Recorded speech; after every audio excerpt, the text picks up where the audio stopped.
Hi guys, study पापा education में आप सभी का स्वागत है। आज हम करेंगे विज़न की टेस्ट सीरीज़।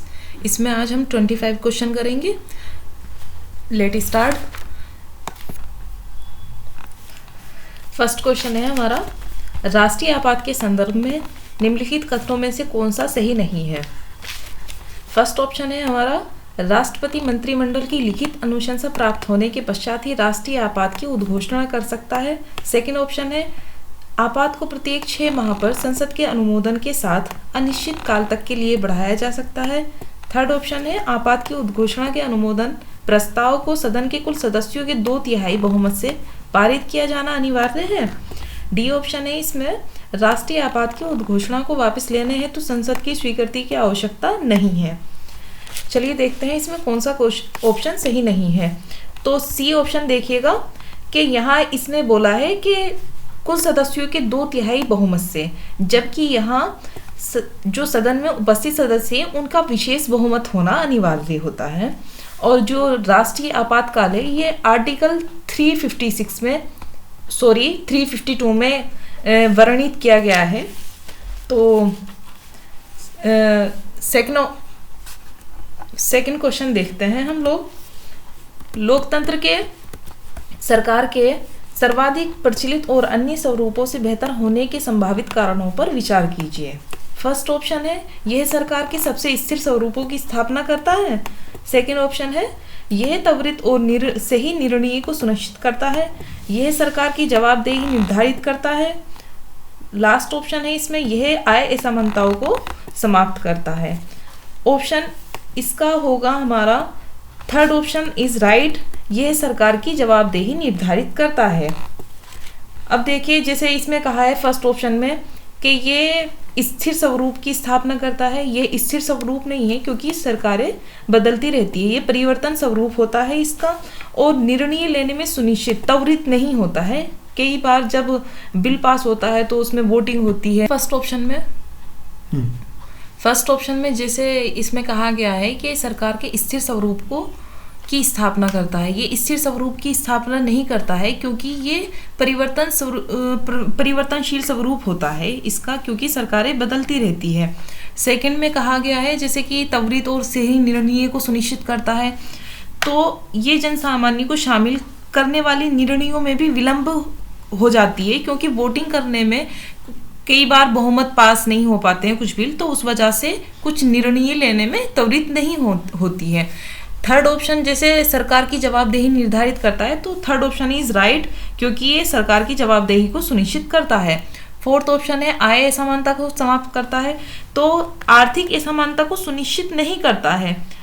देखिए, हमारा देश विशाल लोकतंत्र होने के बाद भी भारत में सबसे ज्यादा निर्धनता है और इस निर्धनता को समाप्त करने के पर्याप्त सफल प्रयास भी नहीं किए गए हैं। ये जो असमानता है ये राज्य के नीति निर्देशक तत्वों में वर्णन किया गया है। तो ऑप्शन इज 4 रॉन्ग होगा। ऑप्शन इज बी राइट, इसलिए ऑप्शन बी इज राइट। ठीक है, नेक्स्ट क्वेश्चन देखते हैं हम लोग।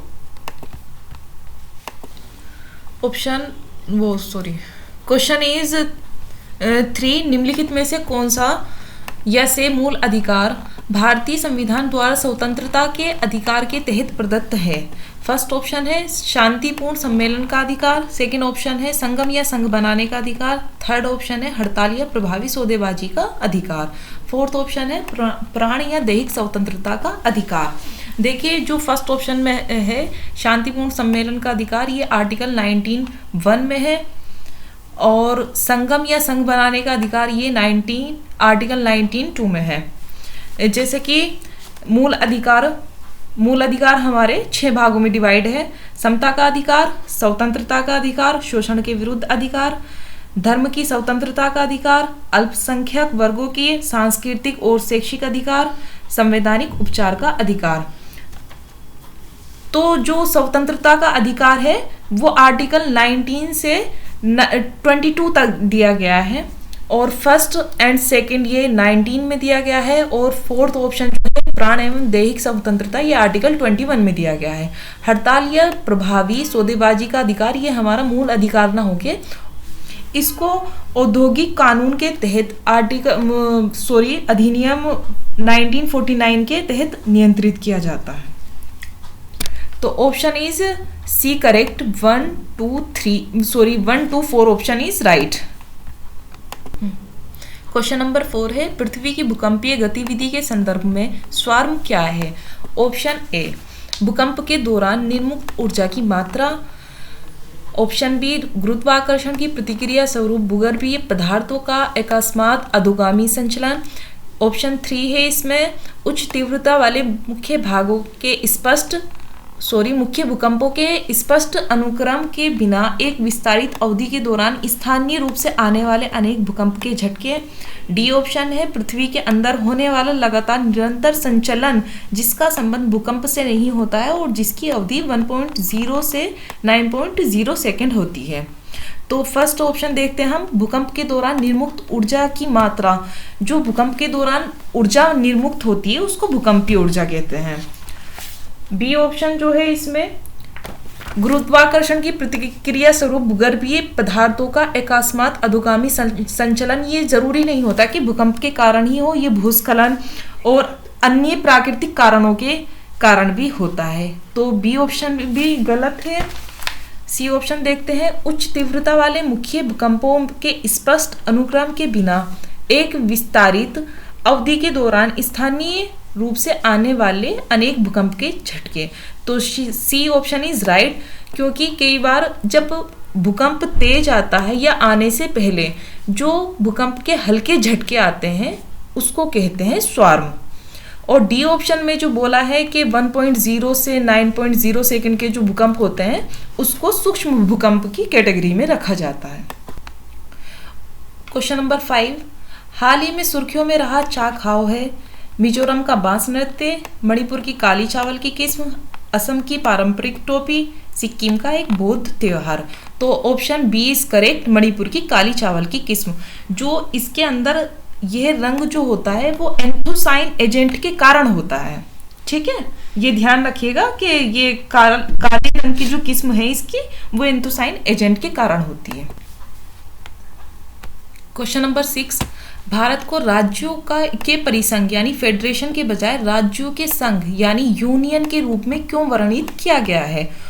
ऑप्शन 1 है भारतीय संघ राज्यों के मध्य एक समझौते का परिणाम है। सेकंड ऑप्शन है राज्यों के संघ से पृथक होने का अधिकार प्राप्त है। राज्यों को संघ से पृथक होने का अधिकार प्राप्त नहीं है। ठीक है, तो जो फर्स्ट स्टेटमेंट है वो गलत है, क्योंकि जो इंडिया में राज्यों के संघ है वो कोई समझौता नहीं है। जैसे कि अमेरिका में राज्यों के बीच में समझौता है, इस तरह से हमारे भारत में राज्यों के बीच समझौता नहीं है। और दूसरा, ना ही राज्यों को संघ से अलग होने का अधिकार दिया गया है। ठीक है, अनुच्छेद 1 में जैसे वर्णित किया गया है कि भारत अर्थात इंडिया राज्यों का यूनियन होगा, ना कि फेडरेशन होगा। ठीक है, तो इसका ऑप्शन इज बी करेक्ट होगा। ठीक है, क्वेश्चन नंबर 7, यदि भारत अपने राज्य क्षेत्र को किसी पड़ोसी देश को अध्यार्पित करने का निर्णय करता है तो संसद द्वारा निम्नलिखित अनुच्छेदों में से किसका या किनका उपयोग किया जाएगा? अनुच्छेद 2, अनुच्छेद 3 या अनुच्छेद 368? तो इसमें जो हमारा आंसर होगा वो अनुच्छेद 368 होगा। अनुच्छेद 2 में जो है वो राज्यों के प्रवेश या स्थापना के संबंधित बताया गया है, और अनुच्छेद 3 में राज्यों की सीमा में जो परिवर्तन होगा उसके बारे में वर्णन किया गया है। और अगर भारत अपना राज्य क्षेत्र किसी पड़ोसी देश को देता है तो उसके लिए हमें संविधान के 368 अनुच्छेद में संशोधन करना पड़ेगा। जैसे 2015 में 100वां संविधान संशोधन अधिनियम 2015 अधिनियमित किया गया था, जिसके तहत भारत और बांग्लादेश में एक समझौता किया गया था। भारत द्वारा अपने 3 एन्क्लेव बांग्लादेश को हस्तांतरित किए गए थे।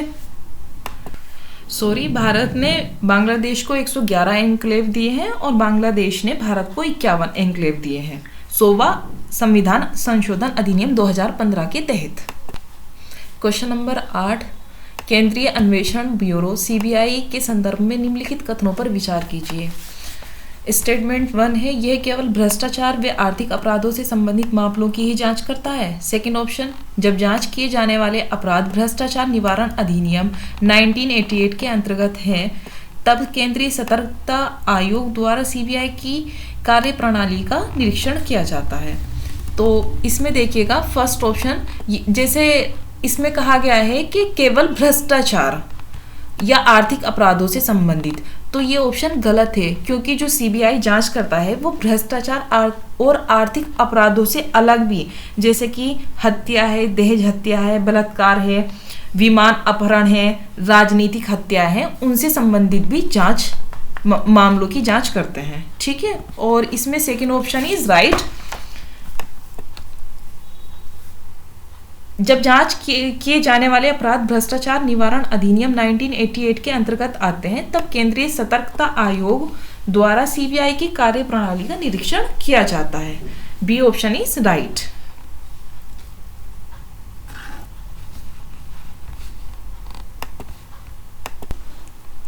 क्वेश्चन नंबर 9 है, निम्नलिखित कथनों पर विचार कीजिए। ऑप्शन 1 दिया गया है, इसमें गौण वनोत्पाद को भारतीय वन अधिनियम 1927 के अधीन परिभाषित किया गया है। सेकेंड ऑप्शन है, केंद्र सरकार द्वारा विविध गौण वनोत्पाद हेतु न्यूनतम समर्थन मूल्य एमएसपी की घोषणा कृषि लागत और मूल्य आयोग की अनुशंसा के आधार पर की जाती है। तो फर्स्ट ऑप्शन जो दिया गया है, इसमें ये भारतीय वन अधिनियम गौण वनोत्पाद को भारतीय वन अधिनियम 1927 के अधीन परिभाषित नहीं किया गया है, बल्कि 2006 के अधीन परिभाषित किया गया है। और सेकंड ऑप्शन जो है, जिसमें ये बोला है कि एमएसपी की जो घोषणा होती है वो मूल्य आयोग की अनुशंसा पर की जाती है, वो मूल्य आयोग की अनुशंसा पर नहीं बल्कि ट्राइफेड की अनुशंसा पर की जाती है। ट्राइफेड यानी कि भारतीय जनजातीय सहकारी विपणन विकास संघ होता है। ठीक है, तो इसमें दोनों ऑप्शन गलत दिए गए हैं, तो option D is correct. Next question, Lok Sabha में अधिकतम 552 सीटें हैं, हालांकि इसमें केवल 545 सदस्य हैं। यदि मतदान के समय केवल 300 सदस्य उपस्थित हैं, तो अनुच्छेद 368 के तहत एक संविधान संशोधन विधेयक न्यूनतम कितने सदस्यों द्वारा समर्थित होना चाहिए? आंसर है इसका ए, 273 सदस्य। ठीक है, लोकसभा में सीटों की संख्या 552 है, हालांकि कुछ सीटें रिक्त हैं, जैसे कि वर्तमान समय में 545 सदस्य हैं, इसलिए किसी भी संविधान संशोधन के लिए न्यूनतम 273 सदस्यों का समर्थन की आवश्यकता जरूरी है। यदि मतदान के समय केवल 300 सदस्य ही उपस्थित है, जैसे इसमें पूछा गया है, तो भी संविधान संशोधन को न्यूनतम 273 सदस्यों का समर्थन होना चाहिए। ठीक है, नेक्स्ट क्वेश्चन है, निम्नलिखित में से कौन से नीति आयोग के प्रमुख उद्देश्य है? फर्स्ट ऑप्शन है सहकारी संघवाद को प्रोत्साहित करना। सेकंड ऑप्शन है अंतर विभागीय मुद्दों के समाधान हेतु एक मंच के रूप में कार्य करना। थर्ड ऑप्शन है गांवों को विकासात्मक प्रक्रियाओं में शामिल करना। फोर्थ ऑप्शन है भारत के जनसांख्यिकी लाभांश का लाभ उठाना। इसमें चारों ऑप्शन सही है। ठीक है, अब नीति आयोग के बारे में देख लेते हैं थोड़ा सा। नीति आयोग की जो स्थापना है वो 1 जनवरी 2015 में की गई थी, और इसके जो अध्यक्ष होते हैं वो प्रधानमंत्री होते हैं, और जो अभी फिलहाल में उपाध्यक्ष हैं वो राजीव कुमार हैं। ओके, नेक्स्ट क्वेश्चन देखिए इसका। अनुच्छेद 32 के तहत उच्चतम न्यायालय द्वारा जारी रिट के संदर्भ में निम्नलिखित परिच्छेद पर विचार कीजिए। यह न्यायालय द्वारा एक लोक अधिकारी को उसके विधि द्वारा प्रदत्त कर्तव्यों के निर्वहन हेतु निर्देशित करने के लिए जारी किया गया एक आदेश है। इसे प्राधिकार प्राप्त लोक अधिकारी द्वारा अपने कर्तव्यों के निर्वहन से मना करने की स्थिति में जारी किया जा सकता है। इसे किसी भी प्रकार के अधिकारी के विरुद्ध किसी भी प्रकार के कर्तव्यों यथा प्रशासनिक, विधायी, अर्धन्यायिक, न्यायिक के लिए जारी किया जा सकता है। इसका उपयोग लोक अधिकारियों से उनके सार्वजनिक कर्तव्यों का निष्पादन करवाने हेतु किया जाता है। उपयुक्त परिच्छेद निम्नलिखित में से किस रिट को संदर्भित करता है? तो इसका आंसर होगा परमादेश। C option is correct. देखिए जो रिट होती है वो आर्टिकल 32 के तहत उच्चतम न्यायालय जारी कर सकता है और उच्च न्यायालय 226 के अंडर जारी कर सकते हैं। जो रिट है वो 5 तरह की होती है। बंदी प्रत्यक्षीकरण है, परमादेश है, प्रतिषेध है, उत्प्रेषण है और अधिकार प्रेक्षा है। नेक्स्ट क्वेश्चन है निम्नलिखित कथनों पर विचार कीजिए। फर्स्ट ऑप्शन है विधि की सम्यक प्रक्रिया केवल कार्यपालिका की स्वेच्छाचारी कार्यवाही के विरुद्ध न्यायिक जांच का प्रावधान करती है। सेकंड ऑप्शन है विधि द्वारा स्थापित प्रक्रिया विधायिका और कार्यपालिका दोनों की स्वेच्छाचारी कार्यवाही के विरुद्ध न्यायिक जांच का प्रावधान करती है। थर्ड ऑप्शन है भारतीय संविधान के अनुच्छेद 21 में स्पष्ट रूप से विधि द्वारा स्थापित प्रक्रिया का उल्लेख किया गया है। देखिए इसमें विधि द्वारा स्थापित प्रक्रिया जो है वो लिया गया है ब्रिटेन से और विधि की सम्यक प्रक्रिया जो है वो है अमेरिका के संविधान से। ठीक है, और इसमें जो हम देखते हैं तो इसके अकॉर्डिंग ऑप्शन 3 मतलब option C is right. Okay, तो जैसे गोपालनवाद था 1950 में उच्चतम न्यायालय द्वारा अनुच्छेद 21 की एक संकीर्ण व्याख्या की गई थी। इसमें निर्णय दिया गया था कि अनुच्छेद 21 के तहत संरक्षण केवल कार्यपालिका की स्वेच्छाचारी कार्यवाही के विरुद्ध उपलब्ध होगा, न कि विधायिका के कार्यवाही से। ठीक है, तो इसमें इसके अकॉर्डिंग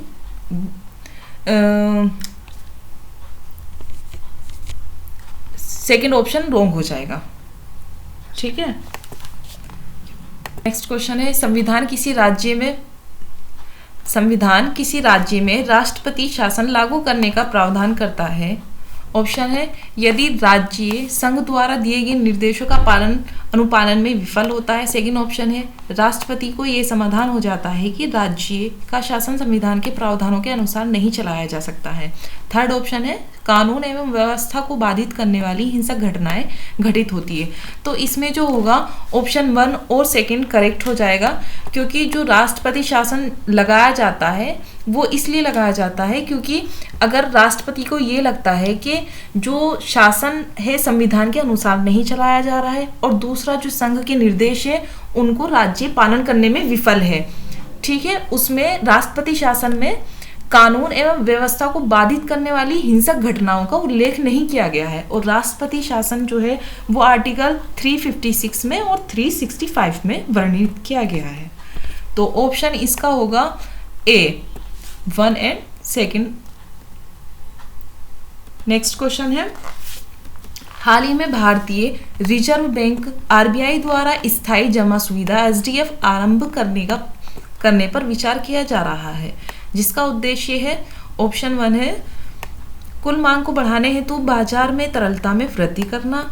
बी ऑप्शन है बैंकों को आरबीआई में फंड आरक्षित करने की अनुमति प्रदान करके उनके पास उपलब्ध अतिरिक्त तरलता को अवशोषित करना। सी ऑप्शन है नवीन साधन प्रदान करके अर्थव्यवस्था में बचत को बढ़ाना।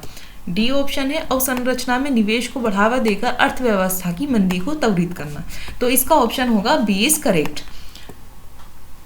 क्योंकि ये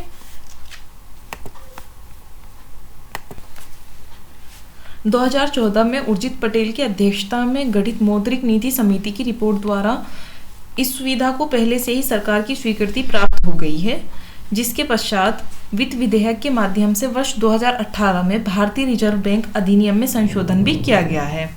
हाल ही में इसे औपचारिक रूप से लागू किया जा सकता है, जिससे आरबीआई रिवर्स रेपो के इतर मतलब हट के आरक्षित नकदी निधि अनुपात सीआरआर पर अतिरिक्त तरलता स्वीकार करने हेतु सक्षम हो जाएगी। इसके लिए बैंकिंग प्रणाली को बॉन्ड प्रदान करने की आवश्यकता भी नहीं होगी और जो ये एसडीएफ है स्थायी जमा सुविधा आरंभ करने पर आरबीआई विचार कर रहा है तरलता प्रबंधन के लिए। नेक्स्ट क्वेश्चन है सांसद स्थानीय क्षेत्र विकास योजना MPLADS के संदर्भ में निम्नलिखित कथनों पर विचार कीजिए। फर्स्ट ऑप्शन है MPLADS के तहत प्रत्येक सांसद को उसके निर्वाचन क्षेत्र में विकास कार्यों के निष्पादन हेतु प्रत्यक्ष 5 करोड़ रुपये अंतरित किए जाते हैं। सेकेंड ऑप्शन है राज्यसभा और लोकसभा में निर्दिष्ट सदस्य मतलब जो नाम निर्दिष्ट होते हैं सदस्यों के, वो इस योजना के अंतर्गत अधिकृत नहीं है। थर्ड ऑप्शन है इसमें सांख्यिकी और कार्यक्रम कार्यान्वयन मंत्रालय इस योजना के प्रवर्तन हेतु नोडल मंत्रालय है। तो देखिए हाल फिलहाल में जो सांसद स्थानीय क्षेत्र विकास योजना का 2 वर्षों हेतु निलंबन केंद्र सरकार द्वारा कोरोना वायरस से निपटने हेतु किए जा रहे उपायों में से एक है, यानी कि 2 साल तक के लिए निलंबन कर दिया गया है। फर्स्ट ऑप्शन ये इस रॉन्ग है इसका, क्योंकि ये एमपी को डायरेक्ट मतलब प्रत्यक्ष रूप से अंतरित नहीं किए जाते हैं, बल्कि जिला प्राधिकरण को संवितरित किए जाते हैं। ठीक है। और सेकंड ऑप्शन भी इसका गलत है, क्योंकि राज्यसभा और लोकसभा में जो नाम निर्दिष्ट सदस्य हैं वो भी इस योजना में कहीं भी विकास कार्यों की अनुशंसा कर सकते हैं। थर्ड ऑप्शन इज राइट, इसका option B is correct. Okay, next question है, हाल ही में सुर्खियों में रहे कोलैबकेड के संदर्भ में निम्नलिखित कथनों पर विचार कीजिए। यह एक सॉफ्टवेयर प्रणाली है जिसे विज्ञान एवं प्रौद्योगिकी विभाग द्वारा लॉन्च किया गया है। सेकेंड ऑप्शन है इसका उद्देश्य त्रिआयामी डिजाइनों के सृजन व संशोधन हेतु संपूर्ण देश के अटल टिंकरिंग लैब्स के छात्रों को एक मंच प्रदान करना है। फर्स्ट ऑप्शन इसका रॉन्ग है इसका, क्योंकि ये विज्ञान एवं प्रौद्योगिकी विभाग द्वारा लॉन्च नहीं किया गया है, बल्कि अटल नवप्रवर्तन मिशन, नीति आयोग और राष्ट्रीय सूचना विज्ञान द्वारा संयुक्त रूप से कोलैबकेड को लॉन्च किया गया है। सेकेंड ऑप्शन इज करेक्ट, क्योंकि यह 3D उत्पादों के डिजाइन को वो विस्तृत विवरण देने के लिए अभियांत्रिक समाधान उपलब्ध कराता है। ओके, इसका बी ऑप्शन इज करेक्ट हो जाएगा, इसी है बस। नेक्स्ट क्वेश्चन है, निम्नलिखित कथनों पर विचार कीजिए। फर्स्ट ऑप्शन है भारत का संविधान केवल मुख्य निर्वाचन आयुक्त के पद का उल्लेख करता है, निर्वाचन आयुक्तों का नहीं। सेकंड ऑप्शन है किसी भी मामले अथवा मुद्दों पर निर्णय के समय सीईसी को अधिभावी शक्ति प्राप्त होती है। थर्ड ऑप्शन है सीईसी और निर्वाचन आयुक्त तो दोनों को कार्यकाल की सुरक्षा प्राप्त है। तो देखिए फर्स्ट,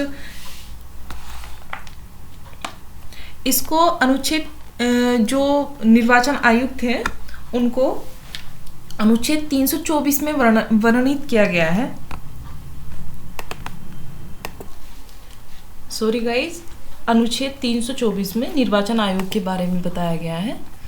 और ये जो निर्वाचन आयोग के मुख्य निर्वाचन आयुक्त होते हैं उनकी नियुक्ति राष्ट्रपति द्वारा की जाती है। ठीक है। और जो ये सेकंड ऑप्शन में कहा गया है कि किसी भी मामले अथवा मुद्दे के पर निर्णय के समय सीईसी जो होता है वो अधिभावी शक्ति प्राप्त होता है, इसमें ऐसा नहीं है, क्योंकि जो अगर कई बार ऐसा होता है कि मतभेद होने की वजह से फिर बहुमत के द्वारा निर्णय लिया जाता है, क्योंकि आयोग में एक मुख्य निर्वाचन आयुक्त होते हैं और 2 अन्य निर्वाचन आयुक्त होते हैं। ओके। और जो निर्वाचन आयुक्तों का शासन मतलब कार्यकाल होता है, तो जो निर्वाचन आयुक्त होते हैं उनका कार्यकाल एकदम सुरक्षित नहीं होता है।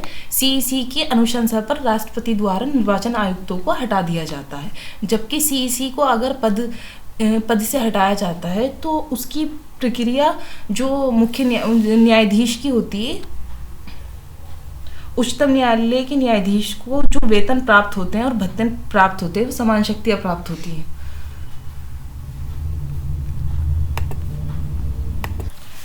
गाइस, जो सीईसी होते हैं उनके जो वेतन और भत्ते होते हैं वो उच्चतम न्यायालय के न्यायाधीश के समान होते हैं, और जिस तरह से उच्चतम न्यायालय के न्यायाधीश को हटाने की प्रक्रिया है उसी तरह से सीईसी को भी हटाने की प्रक्रिया होती है।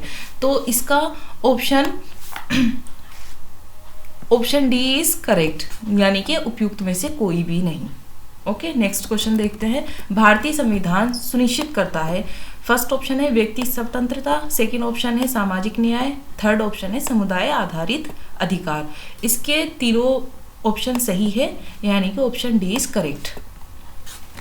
नेक्स्ट क्वेश्चन है, यह चौग्याल वंश द्वारा शासित एक पूर्ववर्ती रियासत थी। वर्ष 1947 में ब्रिटिश सर्वोच्चता की समाप्ति के पश्चात यह भारत का संरक्षित राज्य बन गया। जनमत संग्रह के माध्यम से यह भारत का एक अभिन्न अंग बन गया। हाल ही में यह दिल्ली सरकार द्वारा जारी एक विवादास्पद विज्ञापन के कारण सुर्खियों में रहा है। उपयुक्त परिच्छेद में निम्नलिखित में से किस राज्य या केंद्र शासित प्रदेश का वर्णन किया जा रहा है? ऑप्शन है इसका बी, सिक्किम के बारे में कहा जा रहा है, क्योंकि हाल ही में सुर्खियों में भी रहा है कि दिल्ली सरकार द्वारा जो भर्ती विज्ञापन जारी किया गया था, जिसमें कहा गया था कि भूटान और नेपाल के लोगों के साथ साथ सिक्किम के लोगों को अन्य देश के निवासी के रूप में संदर्भित किया गया था। तो इस पे विवाद होने के कारण हाल ही में बहुत चर्चा में रहा, जिसके बाद इसे वापस ले लिया गया। नेक्स्ट क्वेश्चन है, अनुच्छेद 360 के तहत वित्तीय आपातकाल के संदर्भ में निम्नलिखित कथनों में से कौन सा सही नहीं है? फर्स्ट ऑप्शन है राष्ट्रपति राष्ट्रपति द्वारा वित्तीय आपातकाल की उद्घोषणा को किसी भी न्यायालय में प्रसंगत नहीं किया जा सकता है। सेकेंड ऑप्शन है वित्तीय आपातकाल की उद्घोषणा को केवल लोकसभा द्वारा अनुमोदित किया जा सकता है। सी ऑप्शन है वित्तीय आपातकाल की उद्घोषणा को साधारण बहुमत द्वारा पारित किया जा सकता है। थर्ड लास्ट ऑप्शन है इसमें वित्तीय आपातकाल के दौरान संसद राज्य सूची के विषयों पर विधियों का निर्माण कर सकती है। इसमें सी ऑप्शन इस करेक्ट हो जाएगा। वित्तीय आपातकाल की उद्घोषणा को साधारण बहुमत द्वारा पारित किया जा सकता है। इसकी घोषणा जारी करने की तिथि से 2 माह के भीतर संसद के दोनों सदनों द्वारा अनुमोदित किया जाना अनिवार्य है। तो बी ऑप्शन रोंग हो जाएगा, क्योंकि इसमें कहा कि केवल लोकसभा, जबकि दोनों सदनों द्वारा अनुमोदित किया जाना आवश्यक है। और इसमें कहा कि न्यायालय वित्तीय आपातकाल को न्यायालय में प्रसंगत नहीं किया जा सकता है। तो इसको प्रसंगत किया जा सकता है न्यायालय में। पहले मतलब 38वें संविधान संशोधन 1975 में यह प्रावधान किया गया है कि राष्ट्रपति का वित्तीय आपातकाल की उद्घोषणा का समाधान अंतिम एवं निर्णायक था, बट जिसमें इसको न्यायालय में प्रसंगत नहीं किया जा सकता था। परंतु 44वें संविधान संशोधन 1978 द्वारा इस प्रावधान को निरस्त कर दिया गया और ये प्रावधान किया गया कि राष्ट्रपति का समाधान न्यायिक पुनर्विलोकन के दायरे के अंतर्गत आता है। डी ऑप्शन में जो कहा गया है वित्तीय आपातकाल के दौरान संसद राज्य सूची के विषयों में पर विधि का निर्माण कर सकता है, तो इसमें ये ऑप्शन सही नहीं है। Last option is wrong. Next question देखते हैं। निम्नलिखित कथनों पर विचार कीजिए।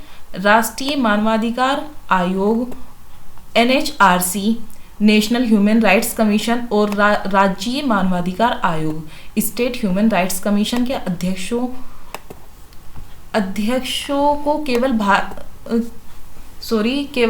को भारत के राष्ट्रपति द्वारा नियुक्त किया जाता है। सेकंड ऑप्शन है राष्ट्रीय मानवाधिकार आयोग और राज्य मानवाधिकार आयोग के अध्यक्षों को केवल भारत के राष्ट्रपति द्वारा ही पदच्युत यानी कि पद से हटाया जा सकता है। तो एक मिनट। मानवाधिकार संरक्षण अधिनियम 1993 के तहत राष्ट्रीय मानवाधिकार आयोग और राज्य स्तर पर राज्य मानवाधिकार आयोग के गठन का प्रावधान किया गया है। ओके, जो राष्ट्रीय मानवाधिकार आयोग है इनकी नियुक्ति राष्ट्रपति द्वारा की जाती है, जबकि राज्य मानवाधिकार आयोग की जो नियुक्ति होती है वो राज्यपाल द्वारा की जाती है। तो फर्स्ट ऑप्शन इज रॉन्ग हो जाएगा इसका, क्योंकि इसमें दोनों के लिए राष्ट्रपति को लिखा गया है। सेकंड ऑप्शन इज करेक्ट, क्योंकि राष्ट्रीय मानवाधिकार आयोग और राज्य मानवाधिकार आयोग दोनों के अध्यक्षों को राष्ट्रपति द्वारा हटाया जा सकता है अपने पद से। ठीक है, B option is correct. Next question देखते हैं हम लोग। हित समूह समाज के किसी विशेष वर्ग या समूह के हितों को प्रोत्साहित करने का प्रयास करते हैं। ये 2 प्रकार के हो सकते हैं, प्रचारक हित के समूह और वर्ग विशिष्ट हित समूह। निम्नलिखित में से कौन सा या से वर्ग विशिष्ट हित समूह का या के उत्कृष्ट उदाहरण है? फर्स्ट ऑप्शन है अधिवक्ताओं या चिकित्सकों जैसे पेशेवर निकाय। सेकेंड ऑप्शन है व्यापार संघ। थर्ड ऑप्शन है बंधुआ श्रमिकों या जातिगत भेदभाव के विरुद्ध संघर्ष करने वाला समूह। तो इसका फर्स्ट ऑप्शन और सेकंड ऑप्शन इज राइट, यानी कि बी ऑप्शन इज करेक्ट हो जाएगा, क्योंकि इसमें विशिष्ट हित समूह को पूछा गया है। तो एक समूह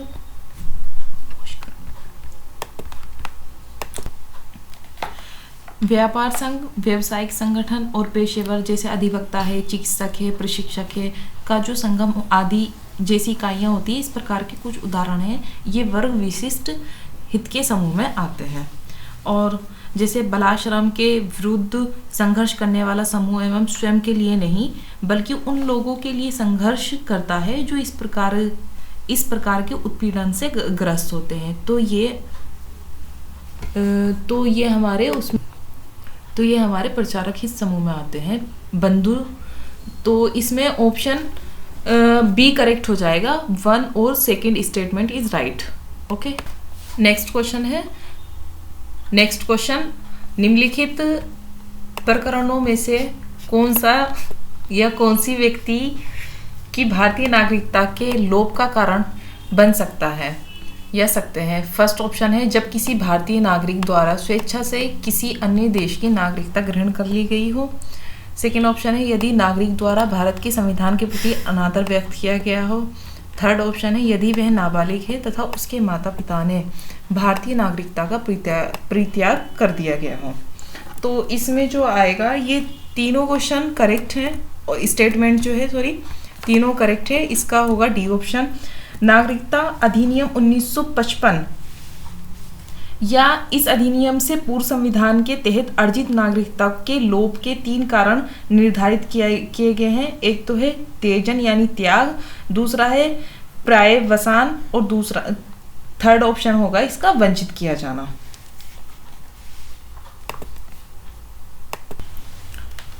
देखिए, त्याग में जब कोई व्यक्ति अपनी भारतीय नागरिकता का त्यजन कर देता है यानी त्याग देता है, तो उस व्यक्ति के किसी भी अपर्याप्त यानी कि 18 वर्ष से कम आयु के बालक की भी भारतीय नागरिकता खत्म हो जाती है। ऐसा कोई भी बालक यदि वयस्क होने के बाद यदि भारत की नागरिकता 1 वर्ष के भीतर प्राप्त करना चाहता है या पुनर्ग्रहण करने का इच्छा व्यक्त करता है, तो वो भारत का नागरिक हो जाएगा। और जो माइग्रेशन है भारत का नागरिकता का पर्यायवसान, जब किसी अन्य देश की नागरिकता देशीयकरण द्वारा, पंजीकरण द्वारा या अन्यथा स्वेच्छा से, सचेतन, जानबूझकर या बिना किसी उत्पीड़न, अनुचित प्रभाव अथवा बाध्यता के अर्जित कर लेता है, तो वह यथास्थिति ऐसे अर्जन या ऐसे प्रारंभ या भारतीय नागरिक नहीं रह जाएगा। थर्ड ऑप्शन जो है वंचित किया जाना, नागरिकता मिथ्ये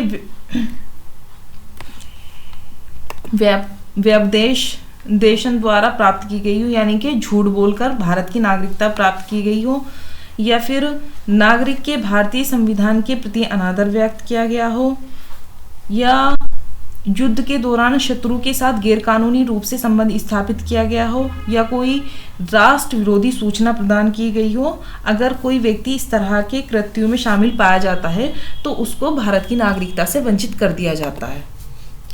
नेक्स्ट क्वेश्चन है,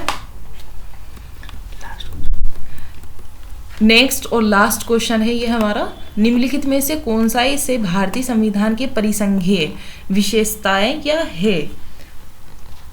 फर्स्ट ऑप्शन है एकल संविधान, सेकेंड ऑप्शन है द्विसदनीयता, थर्ड ऑप्शन है एकीकृत न्यायपालिका।